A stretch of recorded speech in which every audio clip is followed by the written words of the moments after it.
Boa noite, meus irmãos em Cristo, os amigos que também estão assistindo. Sejam muito bem-vindos a mais um culto de oração da Igreja Batista Regular no Alto Branco. Desejamos que esse tempo seja um tempo de aprendizado, de edificação, de transformação nas nossas vidas. Amém? Vamos a Deus em oração, pedindo a Ele por esse tempo de cântico, de estudo e posterior de pedidos e agradecimentos, que o Senhor possa estar moldando nosso coração, o seu querer na nossa vida. Vamos orar. Senhor nosso Deus e nosso Pai, te somos gratos por mais um dia, somos gratos pela salvação que há em Cristo, por Ele ter morrido, ressuscitado, satisfazendo assim a tua ira, que seria destinado a mim e àqueles que estão nos ouvindo. Te agradecemos porque o Senhor nos dá a oportunidade de ser reconciliado contigo à medida que confiamos na mensagem de vida eterna e salvação. Te pedimos perdão pelos nossos pecados, te agradecemos inclusive pelas tribulações, pois elas nos dão esperança, elas nos dão paciência, ela nos molda ao teu querer, pois todas as situações estão debaixo da tua vontade, Senhor. Cabe a nós sabermos o propósito, entendermos o propósito que tu queres em nossa vida. Sabemos que o propósito maior é nos conformar à imagem do teu Filho, para que o caráter dele seja colocado em nossas vidas à medida que podemos confiar em ti, na tua palavra, e o teu Espírito transforma as nossas vidas. Então, somos gratos por isso. Te pedimos por esse tempo que possa ser tudo para a honra e glória do teu nome. Assim te oramos em nome de Jesus. Amém. Amém? Vamos iniciar hoje louvando um canto que já foi cantado, mas coloquei novamente para reforçar a esperança que temos em Cristo. E você que ainda não tem essa esperança, talvez seja um retrato da sua vida, né? E venha para o Senhor, entregue sua vida a Ele, você vai encontrar uma satisfação em meio às dificuldades, uma alegria em meio às tristezas, uma alegria que não pode ser compreendida pelo ímpio e pelo pecador. Então vamos louvar, você pode estar sorrindo agora. Deus abençoe a cada um, vamos louvar o nosso Deus. Graça e paz, amados irmãos. Nós iremos trazer um louvor para os amados que tem por título Você Pode Estar Sorrindo Agora, e pedimos que vocês possam estar meditando na letra desse louvor.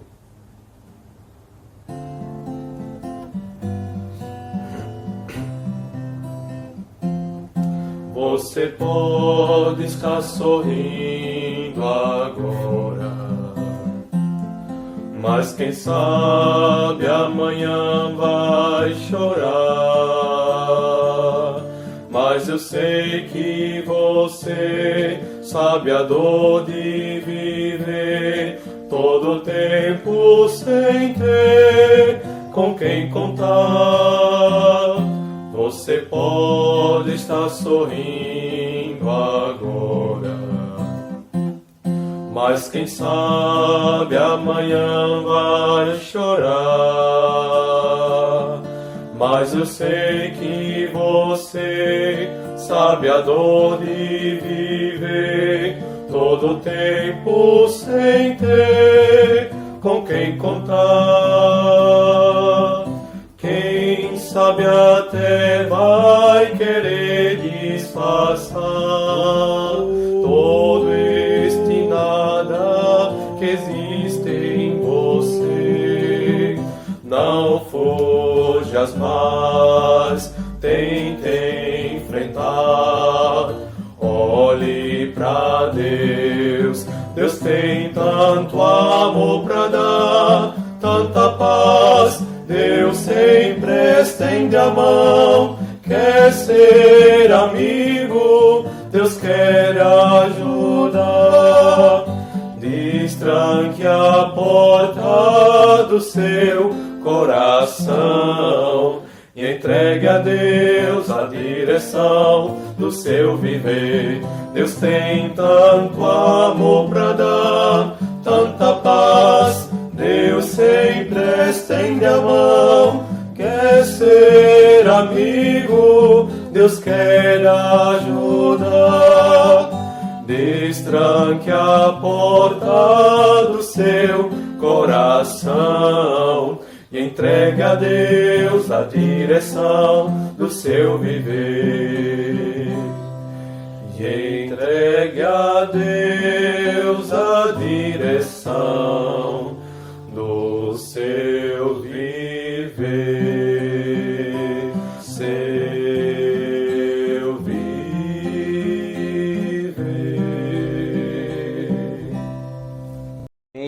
Que hino maravilhoso, que hino lindo, que nós podemos desfrutar agora, render ao Senhor com gratidão aquilo que Ele fez por nós. Vamos continuar louvando ao nosso Deus e logo após teremos o estudo da palavra, estaremos continuando o estudo acerca da ressurreição dos mortos. Hoje vamos falar sobre a garantia da ressurreição a partir de 1 Coríntios capítulo 15. Mas antes vamos louvar o nosso Deus com o hino Creia em Deus. Vamos louvar o Senhor. Deus abençoe. Hino de número 72 do Voz de Melodia, que tem por título Creia em Deus. Vamos louvar ao Senhor.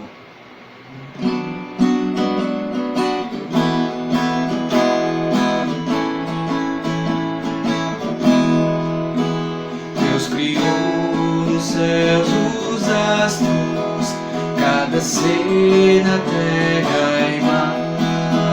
Seu conhecimento é pleno, o que foi, o que virá. Seu saber Ele oferece para o caminho não perder. Sua palavra é luz de eu andar com luz para sabermos seu querer. Creia em Deus, creia em Deus, nunca falhe o que Ele diz. Creia em Deus, se é incerto caminhar, se a tristeza lhe inundar, quando a dúvida chegar, creia em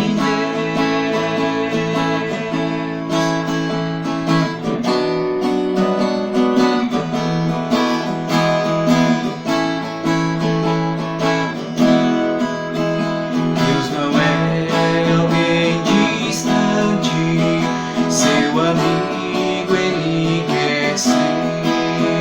Pode ouvi-lo a todo instante, seus anseios acolher. Cristo trilha seu caminho, ao seu lado sempre está. Vai guiar os pés em qualquer revés, Ele nunca o deixará. Creia em Deus, creia em Deus, nunca falhe o que Ele diz. Creia em Deus, se é incerto caminhar e a tristeza lhe inundar, quando a dúvida chegar, creia em Deus. Amém. Louvamos a Deus por esses cânticos e hoje vamos ter a oportunidade de continuar nosso estudo sobre a ressurreição. Semana passada nós falamos sobre como será o corpo ressurreto e hoje a gente vai trabalhar basicamente o texto de 1 Coríntios, capítulo 15, dando continuidade. A gente trabalhou a parte final do texto a partir do versículo 35 e hoje eu quero trabalhar com vocês a parte do versículo 12 ao 34, né? Falando sobre a certeza, a convicção da ressurreição dos mortos, né? Qual é o contexto que se escreve? 1 Coríntios, como eu disse, tem duas divisões principais, que é acerca das coisas que Cloé fala para Paulo, como está o estado da igreja, e a partir do capítulo 7, são dúvidas que os irmãos de Corinto encaminham para Paulo esclarecer. No capítulo 15, então ele vai tratar sobre a dúvida que eles tinham acerca da ressurreição dos mortos, né? Os crentes de Corinto, eles tinham a fé, a confiança na ressurreição de Cristo. Entretanto, eles não tinham essa confiança na ressurreição dos mortos, das pessoas que partiram, né? E Paulo vai exortar essas pessoas, Paulo vai tratar desse assunto para esclarecer as coisas e colocar as coisas no seu devido lugar, né? Entendendo o contexto, a cultura grega, eles viam, de certa forma, a prática, vamos dizer assim, uma divisão entre o corpo e a alma, que é chamada de dualismo. Ou seja, aquilo que é espiritual é bom, aquilo que é material é ruim. Logo, eles não acreditavam em ressurreição, né? Eles não acreditavam que o homem poderia vir novamente a ter um corpo físico, porque para eles era algo que aprisionava o homem, era algo ruim, não era algo necessariamente bom. E essa doutrina influencia os crentes de Corinto, de maneira que, pelo fato de serem crentes, eles de fato acreditavam na ressurreição de Cristo, que não tem como você ser salvo sem acreditar nessa doutrina. Isso é o cerne do Evangelho. Cristo morreu pelos nossos pecados, segundo as Escrituras, foi sepultado, segundo as Escrituras, e ressuscitou, segundo as Escrituras, né? Então, isso é o cerne. Então, eles acreditavam na ressurreição. Mas Paulo vai trabalhar com eles a implicação lógica de não acreditar na ressurreição dos corpos, de não acreditar na ressurreição daqueles que partiram em Cristo, né? Então, no versículo 12 até o versículo 19, ele vai falar da irracionalidade de não acreditar que os mortos ressuscitam. Se os mortos não ressuscitam, logo não há ressurreição, logo Cristo também não ressuscitou, logo é vã a nossa fé. Olha o que diz lá. Ora, se é corrente pregar que Cristo ressuscitou dentre os mortos, como, pois, afirma algum entre vós que não há ressurreição dos mortos? E se não há ressurreição de mortos, então Cristo não ressuscitou. E se Cristo não ressuscitou, é vã a nossa pregação, é vã a vossa fé, e somos tidos por falsos testemunhos de Deus, porque temos asseverado contra Deus que ele ressuscitou a Cristo, ao qual ele não ressuscitou, se é certo que os mortos não ressuscitam. O que é que ele está dizendo aqui? Olha, alguns dentro da igreja de Corinto estão dizendo que mortos não vão ressuscitar, né? Logo mais à frente ele vai dizer, no versículo 34, tornai-vos a sobriedade, como é justo, e não pequeis, porque alguns ainda não têm conhecimento de Deus. Isto eu digo para a vergonha vossa. Possivelmente esses ensinos têm sido introduzidos por pessoas que estavam dentro da igreja e que não eram crentes, assim como tem em todas as igrejas. E essas pessoas estavam, vamos dizer assim, contaminando outras pessoas, né? Por isso que ele fala, as más conversações corrompem os bons costumes. Então, a gente tem que ter um alerta muito grande acerca de doutrina e de quem temos ouvido. Por exemplo, eu sempre falo aos irmãos, muito cuidado com quem vocês ouvem.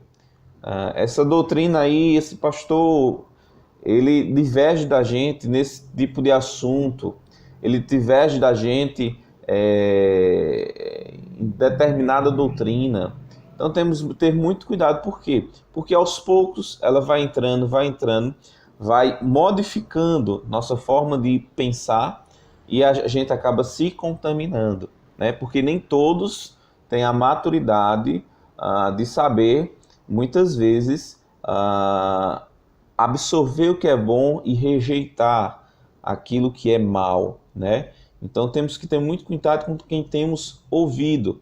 Então os coríntios tinham ouvido determinadas coisas acerca do corpo físico, que isso fazia com que eles não tivessem uma segurança da ressurreição. Eles pensavam que a matéria era ruim, por ser ruim, eles se deixavam levar para uma vida de pecado, né? A concepção que eles tinham é que o corpo é mau, e por ser o corpo mau, então deixa entregue ao pecado. Tanto é que Paulo vai exortar eles que nós não devemos entregar os nossos membros, os membros de Cristo, a uma meretriz, né? Então, o nosso corpo pertence a Cristo. Nós teremos um corpo ressurreto, nós seremos ressuscitados. Entretanto, o nosso corpo hoje já pertence ao Senhor, né? Nós não temos que utilizar a desculpa, o corpo é mau, a carne é má, para viver uma vida de pecado, de tentar justificar o nosso pecado com esse argumento. É isso que Paulo também fala aos romanos: permaneceremos a pecar para que a graça de Deus superabunde? De forma nenhuma. Nós que fomos resgatados, como pois permaneceremos escravos do pecado, né? Então, a concepção deles era essa. Entretanto, a implicação é que, se não existe ressurreição dos mortos, logo Cristo não ressuscitou. Se Cristo não ressuscitou, logo é vã a nossa pregação, é vã a vossa fé, né? Logo, dizemos que Deus é mentiroso, porque estamos afirmando que Deus ressuscitou Jesus Cristo, mas se não existe a ressurreição dos mortos, logo Cristo não ressuscitou, né? Então ele vai fazer esse questionamento, porque se os mortos não ressuscitam, também Cristo não ressuscitou, e se Cristo não ressuscitou, é vã a nossa fé, e ainda permaneceis em vossos pecados. E ainda mais, os que dormiram em Cristo pereceram. Se a nossa esperança em Cristo se limita apenas a essa vida, somos os mais infelizes ou miseráveis de todos os homens. Por quê?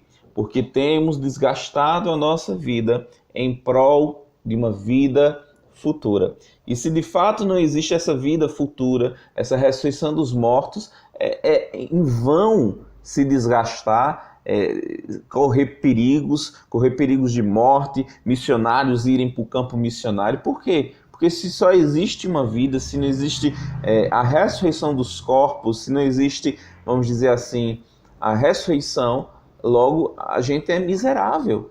A nossa fé não tem fundamento, nós pregamos uma mentira e vivemos uma mentira, né? Então ele está dizendo, nós somos os mais infelizes de todos os homens. Agora ele vai colocar, a partir do versículo 20, juízo, vamos dizer assim, colocando juízo na cabeça daquelas pessoas. Ele primeiro faz o questionamento da implicação que aquilo teria, né? E agora ele vai trazer o ensinamento correto a partir do versículo 20. Mas, de fato, ele traz uma realidade, uma constatação, mas, de fato, Cristo ressuscitou dentre os mortos, sendo ele a primícia dos que dormem. E aqui essa linguagem é extremamente importante, né? Cristo primeiro foi ressuscitado dos mortos e ele é a primícia. O que é a primícia? São os primeiros frutos de uma colheita, que normalmente era ofertada a Deus, e à medida que você ofertava esses primeiros frutos, essa primeira colheita, era a garantia que Deus iria sustentar com o restante da colheita que viria, né? Então as primícias olha, pegou ali, teve uma boa colheita, então quer dizer que a grande colheita será boa, né? Vamos dizer assim. Então as primícias. Cristo é a primícia. Cristo é a garantia de que nós seremos ressuscitados. Olha só, ele é o penhor, ele é a garantia. Você já parou para pensar um pouquinho acerca da ressurreição? Nós falamos semana passada sobre como serão esses corpos, né? E observamos algumas características do corpo de Cristo e algumas outras que fala também em 1 Coríntios capítulo 15. E você já, de fato, parou para pensar, refletir e pensar nisso, pensando que isso seria real na sua vida, né? A garantia que a Bíblia nos dá é que Cristo é a nossa garantia. Cristo é a primícia, né? Ele diz assim, Cristo é a primícia dos que dormem, visto que a morte veio por um homem, ele pega o exemplo de Adão, também por um homem veio a ressurreição dos mortos, porque assim como em Adão todos morreram, assim também todos serão vivificados em Cristo. Cada um, porém, por sua própria ordem. Aí ele vai dar a ordem da ressurreição aqui para esses crentes. Cristo, aí ele vai explicar. Cristo é as primícias, a garantia do que virá depois. E quem é que vem depois? Depois, os que são de Cristo. Quando? Na sua vinda. Então, Cristo foi o primeiro a ter o corpo ressurreto, transformado. Antes de Cristo, nenhum corpo houve ressurreto, glorificado.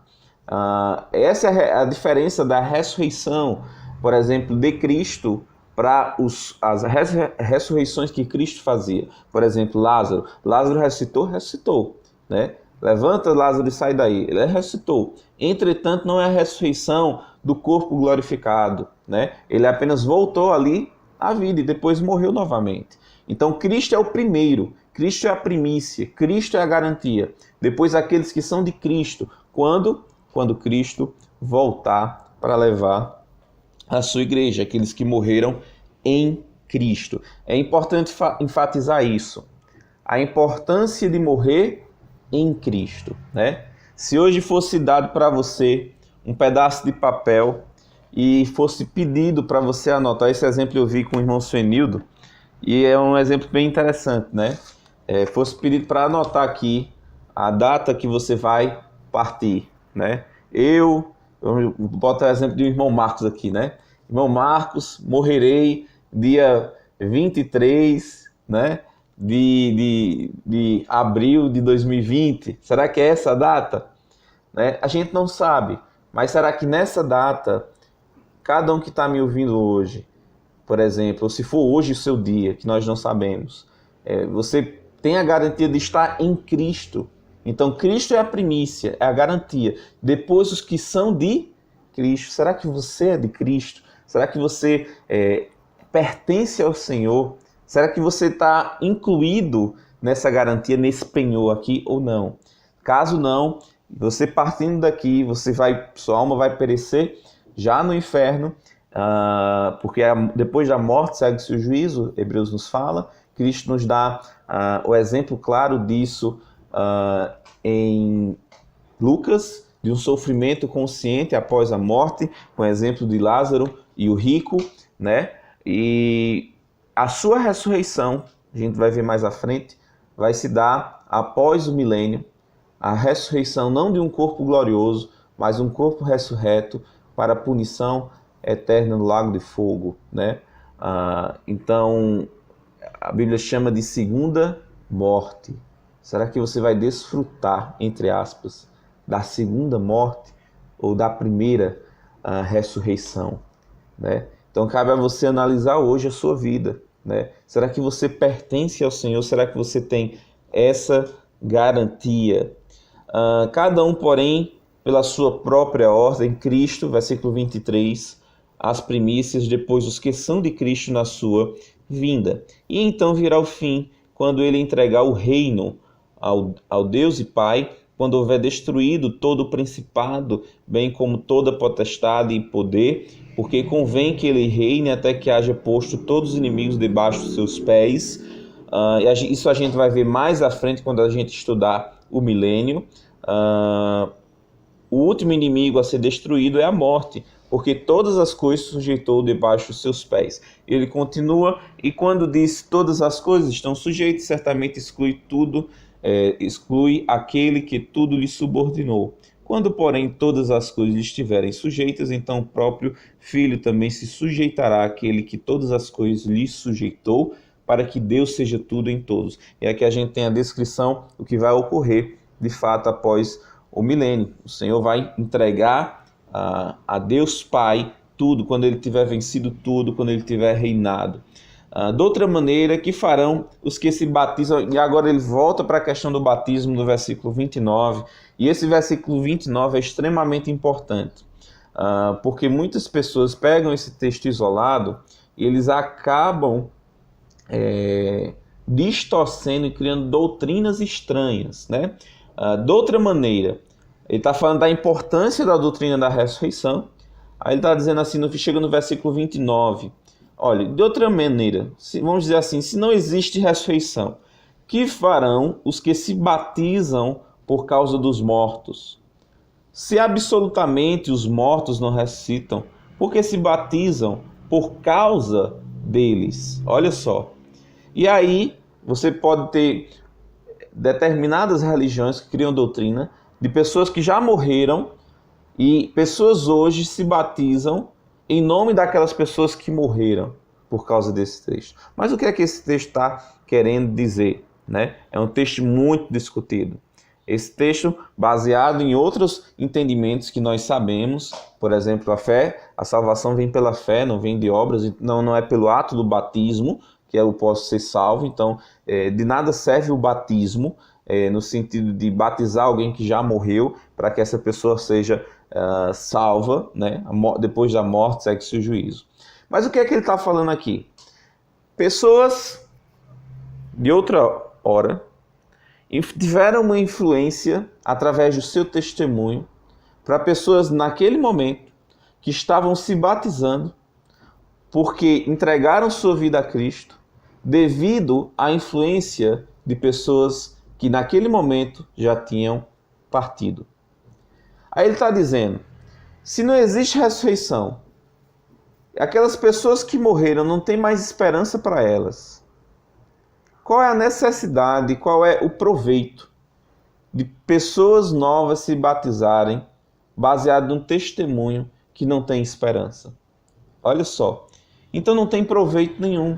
Não haveria necessidade de pessoas crerem em Cristo se não há ressurreição. Aí, versículo 30, ele vai dizer outra coisa. Se não há ressurreição, outra coisa é inútil. Sabe qual é? Primeira é o evangelismo. Segunda coisa é se expor ao perigo. Ele está dizendo no versículo 30. E por que também nós nos expomos a perigo a toda hora? Ele está fazendo uma pergunta. Aí ele vai dizer um relato pessoal no versículo 31. Dia após dia morro. Ou seja, ele dia após dia está correndo riscos de morte por causa do evangelho, por causa da esperança que há na vida futura. Ele está dizendo, que proveito tem eu me arriscar todo dia? Eu o protesto, irmãos, pela glória que tenho em vós outros, em Cristo Jesus, nosso Senhor. Se como homem lutei em Éfeso com feras, que me aproveitaria isso? Aqui feras poderia ser tanto animais selvagens, como uma multidão enfurecida lá em Éfeso querendo pegar ele, né? Então, que proveito ele teria se não tivesse ressurreição dos mortos? Se arriscasse colocar sua vida em risco?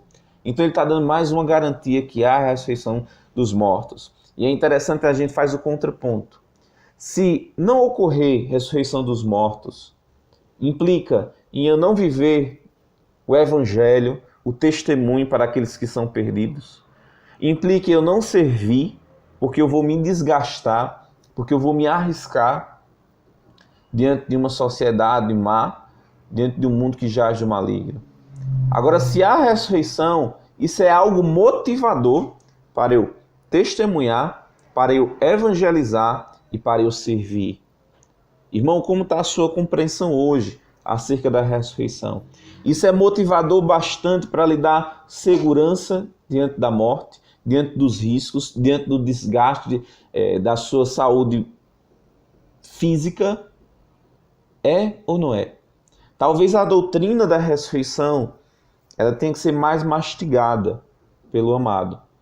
Você deva ter uma reflexão maior acerca disso, meditar mais acerca das implicações que existem na doutrina da ressurreição.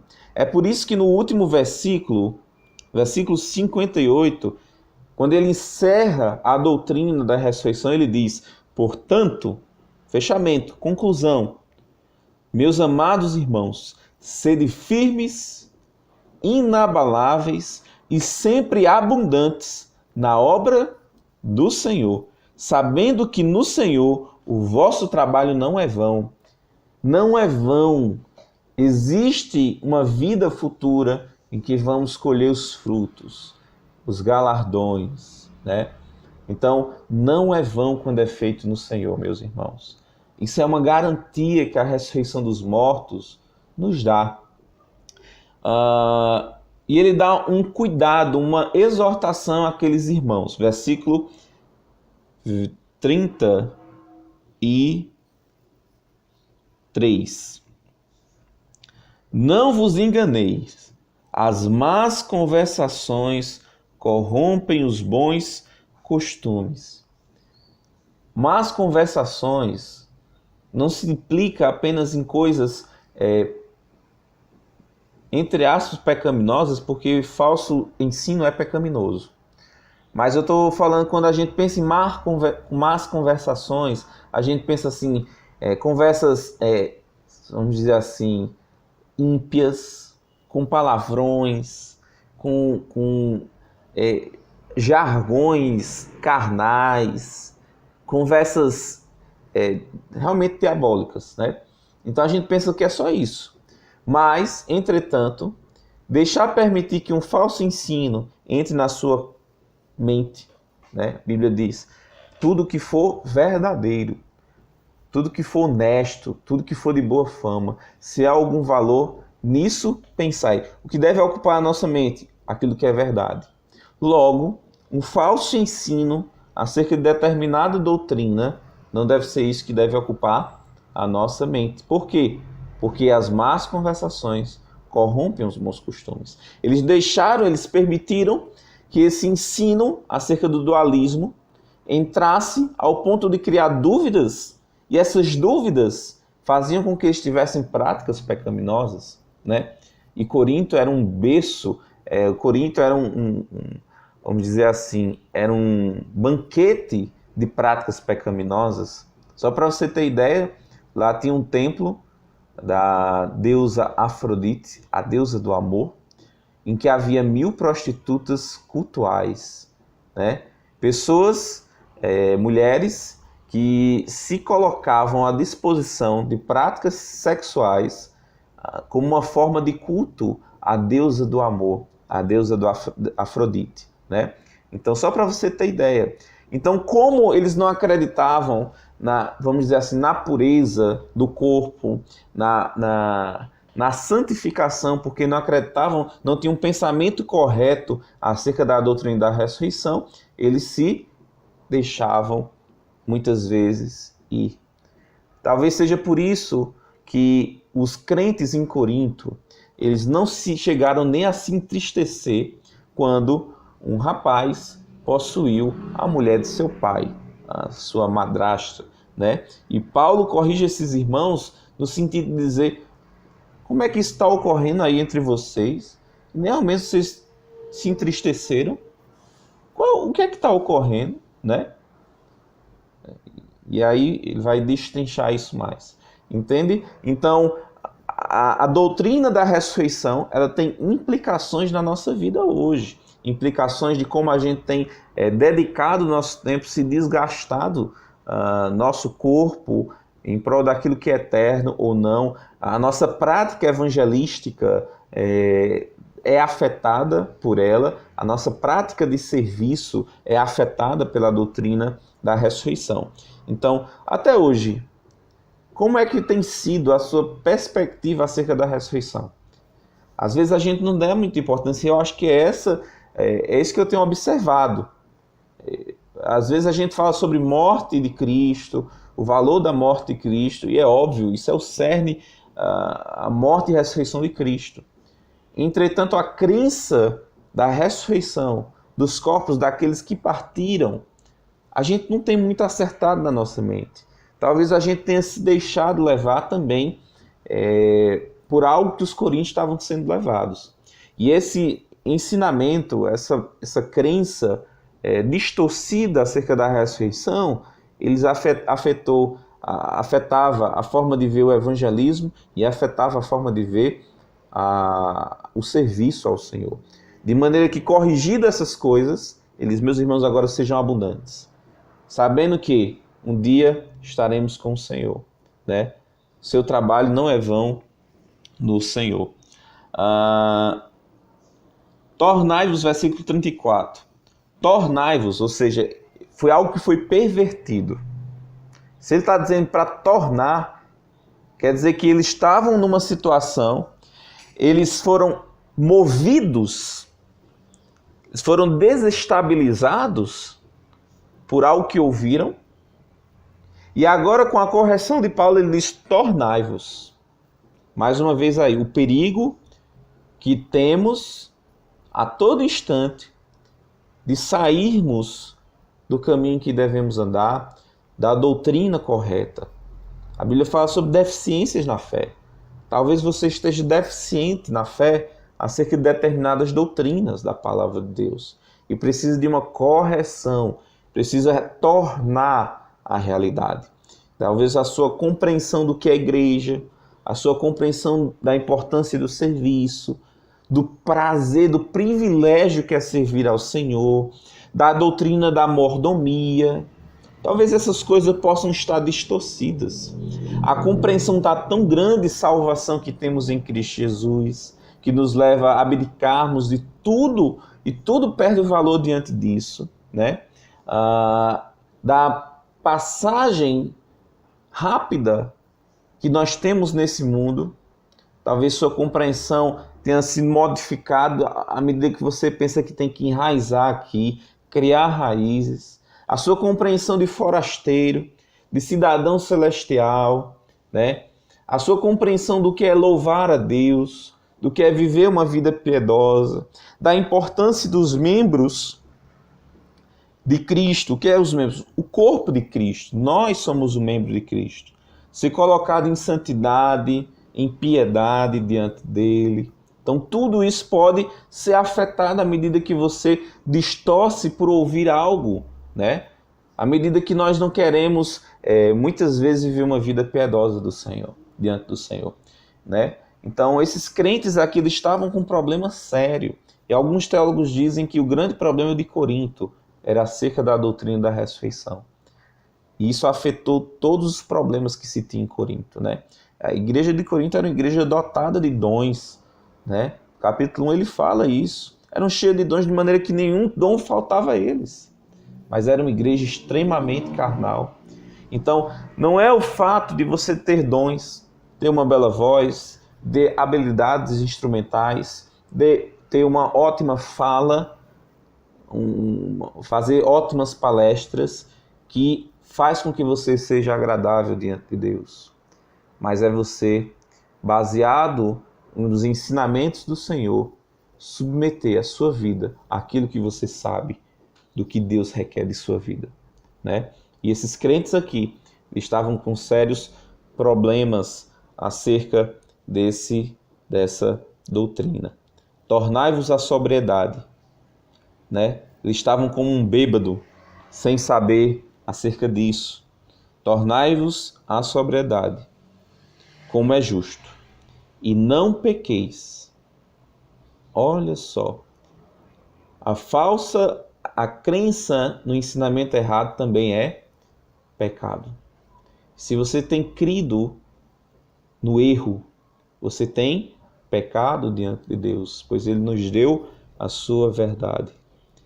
Porque alguns ainda não têm conhecimento de Deus, isto digo para vergonha vossa. Ou seja, possivelmente esses falsos ensinos, eles chegaram por incrédulos que faziam parte da vida cotidiana dos crentes de Corinto. Faça-se uma pergunta também. Será que você não tem sido uma pedra de tropeço na obra do Senhor por ser o motivo, né? Porque você pode ser uma pedra de tropeço sendo crente, mas eu quero pegar o motivo específico por ainda não conhecer o Senhor e viver dentro da igreja sem conhecer o Senhor, sempre sendo um obstáculo na obra, na doutrina, na pureza. Essa talvez seja a oportunidade para você talvez perceber que ainda precisa se encontrar com o Senhor, né? E ele diz aqui, para a vergonha vossa, a vergonha daquela igreja, haviam pessoas que não eram crentes. É interessante que a Bíblia fala que o ímpio não suporta permanecer na congregação dos justos. Talvez um incrédulo na igreja de Corinto estivesse muito confortável. Será que não é assim que ocorre também na sua vida, na sua igreja? Vamos refletir sobre isso. Você está em Cristo, Cristo é a primícia, Cristo é a garantia de que você terá um corpo ressurreto. Se você terá essa esperança, de nada mais vale. É tudo inútil. Então ele diz, comamos e bebamos, pois amanhã morreremos. Então não vale uma vida de piedade, uma vida devota ao Senhor, uma vida de evangelismo, uma vida de serviço. Vai aproveitar a vida. É isso que ele está dizendo. Mas ele põe o contraponto. A realidade não é essa. A realidade é que existe a garantia de que os mortos ressuscitarão. E se os mortos ressuscitarão, então sejamos abundantes, inabaláveis, que nenhuma doutrina errada possa nos mover de onde estamos, né? Sejamos sempre abundantes. Eu fico imaginando assim, esse é o versículo 58. Às vezes o nosso serviço ao Senhor parece migalha. É diferente da abundância da graça, né? A abundância da graça diz, sirva ao Senhor com todo o seu coração, com todo o seu entendimento, né? Ame ao Senhor com todas as suas forças, seu entendimento, né? Mas parece que a vida cristã hoje é uma vida de migalha, é uma vida de mesquinhez. E não deve ser assim. Deve ser uma vida abundante, baseada no banquete da graça que Ele nos proporciona. Amém? Então, Deus abençoe em mais um estudo. Nesse momento, vamos agradecer ao nosso Deus através das orações, dos pedidos, dos agradecimentos. Eu queria, junto com vocês, fazer esses pedidos. Nossa igreja, através do grupo, coloque lá seus pedidos e agradecimentos. E você que está nos assistindo, que não faz parte da igreja, do Alto Branco, você pode agora reunir sua família na sua casa e orar ao nosso Deus, pedindo a Ele, agradecendo. E se você ainda não entregou sua vida, a oração que Ele pode lhe ouvir é a oração de um pecador arrependido que clama por salvação. Então entregue sua vida a Cristo. Hoje, reconheça que você é um pecador miserável e que Cristo ali na cruz morreu pelos seus pecados, levando a punição. Mas ao terceiro dia, Ele ressuscitou, vencendo a morte e nos livrando do poder da morte. Amém? Deus abençoe, tenha um ótimo momento de oração e até o nosso final de semana, sábado, com o culto dos jovens. Deus abençoe.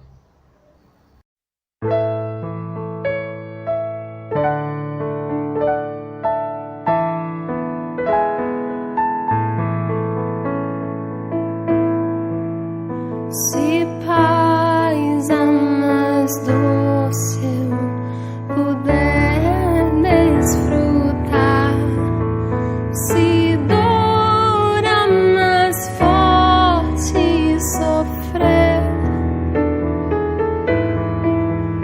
ou seja o que for, tu me fazes saber que feliz com Jesus sempre sou. Sou feliz com Jesus, sou feliz com Jesus, o meu Senhor. Embora me assalte o cruel Satanás e ataque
Salvador.